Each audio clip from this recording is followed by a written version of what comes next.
Tapi kalau yang paling parah itu Islam punya peraturan khusus menyangkut dengan orang yang menuduh zina. Namanya had qadzaf. Artinya adalah kalau ada orang menuduh orang lain zina dan tidak terbukti, maka dia akan kena hukumannya. Itu hati-hati banget harus. Contoh, ini perempuan nih. Contoh ya, Fer ya, ada yang kemarin nuduh lu tuh dengan ucapan yang macam-macam tuh. Kalau di dalam Islam, lu bisa bilang bawa ke sini orangnya, buktiin kalau yang dia ngomong, kalau nggak terbukti dia kena hukum. Hukumnya berarti hukum orang berzina diterapkan ke dia. Betul, dicambuk.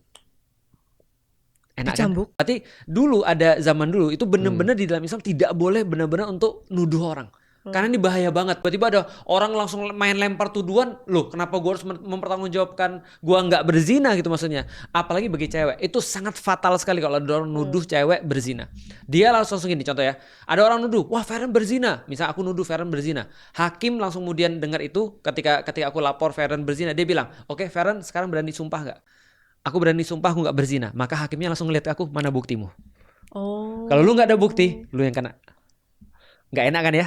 Nah, maka salah satu bukti adalah saksi. Maka kalau kemudian urusan berzina ini benar-benar dibuat agar jangan sampai orang bisa nuduh orang seenak-enaknya, maka harus didatangin 2 saksi. Laki-laki atau 4 saksi perempuan. Repot kan? Iya. Berarti orang nggak mudah kan tuh nuduh orang kan? Oh. Bukan kalau bagi yang sudah menikah dirajam. Dirajam tuh diapain? Dilempar batu sampai mati. Sampai mati? Tanam Jadi badannya. seleher terus dilemparin batu sama orang sampai mati. Dan itu hukum di zaman Yesus loh, hati-hati. Karena di zaman Yesus juga begitu hukumannya, rajam. Maka kemudian Rasul katakan, oke, laksanakan hukuman rajam. Dan menariknya adalah ketika dia dirajam, itu darahnya kan mencerat. Karena pakaiannya Khalid bin Walid, salah seorang sahabat.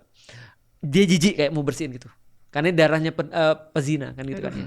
Tapi kata Rasul apa? Jangan kamu jijik karena pertaubatan dia sudah Allah terima.